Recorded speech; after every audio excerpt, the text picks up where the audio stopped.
Assalamualaikum and good morning, everyone. Today, my group will be presenting our study on the Ubuntu operating system. Now, what is Ubuntu? From the name, one might mistake it to be an African dish or someone of African descent. However, it is none of those things. It is a popular Linux based operating system. It is one of the most complex, but its complexity adds the most freedom out of any other OS out there. Now, I shall talk about the objectives for the study report. Firstly, it is to analyze Ubuntu's operating system architecture.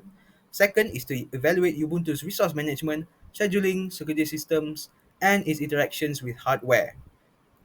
Thirdly, and lastly, is to identify the challenges that arise with using Ubuntu and suggest possible improvements of the operating system. Now, I'll pass it over to my group mates for the discussion or presentation. Assalamualaikum, my name is Ahmad Oman and I will be explaining about the device overview. So as we can see, there are the categories and the details of the machine that we used.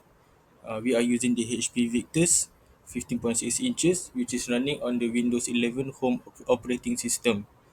It runs on the 13th gen Core i3 processor, a 16 GB RAM, a 512 GB storage, and a dedicated GPU which is the 4050 6 GB.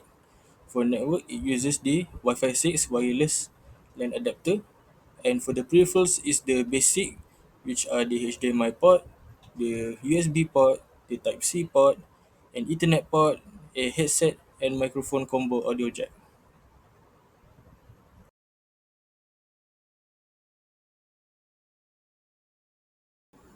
So we move to the resource management.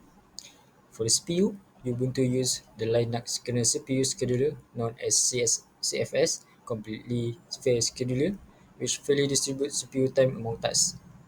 And then for the memory, it uses virtual memory and swap space.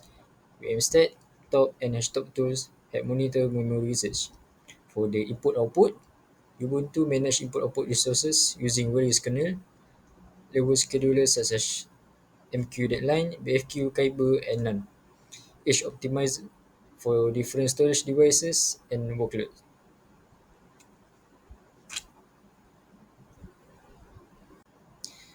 And for the scheduling, Ubuntu supports multiple scheduling policies that allow it to handle both batch and real-time tasks effectively. For the batch scheduling, most applications in Ubuntu run under the scat underscore other policy, which is the default scheduling policy using the completely fair scheduler. Real-time scheduling, Ubuntu also supports real-time scheduling, typically used in systems that need guaranteed timing for certain tasks. I will talk about security. Ubuntu comes with strong security features to protect both users and the system. One of them is App Armor, which limits what application can access, acting like a security guard for system. UFW or uncomplicated firewall helps users control network access easily without needing to be an expert. User privilege and sudo let admins control what users can do, making system management safer. System logs are monitored in real time to detect any suspicious or unauthorized activity. Ubuntu also provides regular security updates to fix bugs and improve protection. For extra safety, full disk encryption, LUKS, and secure boot protect your files and system from unauthorized access. So on the software interaction side, Ubuntu is built to work smoothly with hardware. It uses dynamic kernel modules to load drivers only when needed, like for your GPU or network card. Your dev handle hardware events as they happen, while HAL helps software and device communicate. Ubuntu also supports sensors. It can monitor temperatures, fan speeds, and battery status using open source drivers. And if you even want to check your hardware, tools like LSHW, LSBLK, and LSPCI can show you what's connected and how it's working. Alright, as we can see here is the screenshot of the Ubuntu operating system that we took.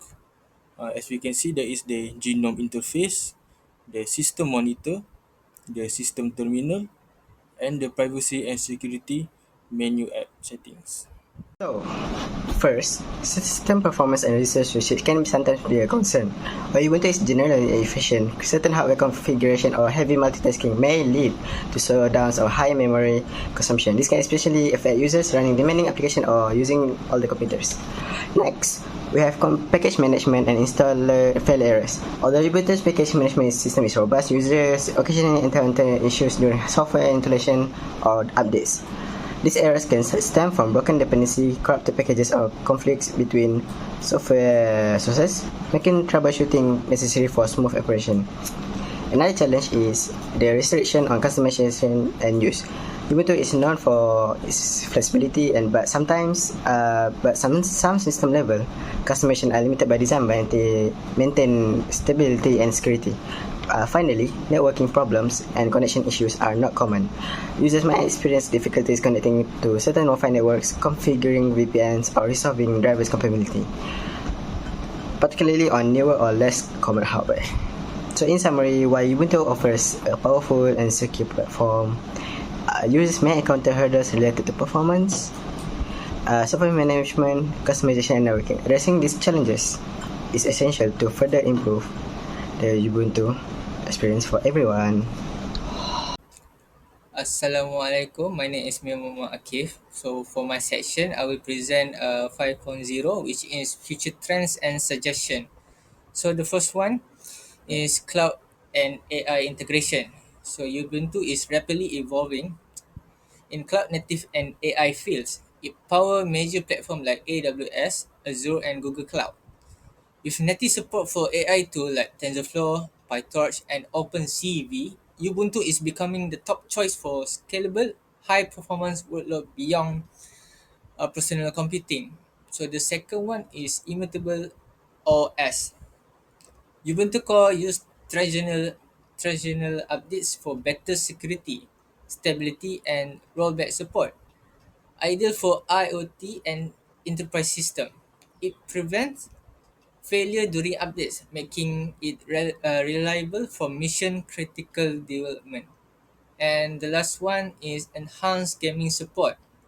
Of course, Ubuntu is rising as a gaming platform, boosted by the success of Steam Deck. Tools like Proton, Wine, and DSVK allow many Windows games to run smoothly on Ubuntu, it becoming a solid choice for gaming laptops and everyday equipment. So in conclusion, is Ubuntu have become more and more popular, not just for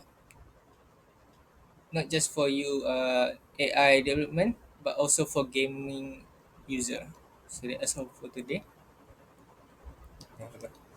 All right, so to conclude our study, in conclusion, Ubuntu is the best choice for users who are looking for a versatile, highly customizable, and secure operating system. Sure, it may have some setbacks and minor limitations in hardware support and user friendliness due to its complexity. However, Ubuntu has a strong community of helpful users, and its open source nature makes it the perfect choice for adept users, corporations, and developers. But again, as stated, further improvements, as stated in section 5.0, would increase Ubuntu's use among users. That's the end of this presentation. And thank you very much to our dear lecturer, Sir Azahari, for teaching us this whole semester. We do appreciate your time with us, and we do apologize for any wrongdoing on our part, anytime we've come late to class, anytime we've been absent from class, and anytime that we were in any shape or form disrespectful towards you. We really do like and enjoy your teaching, as well as your fun personality. That said, thank you very much, sir. Bye bye.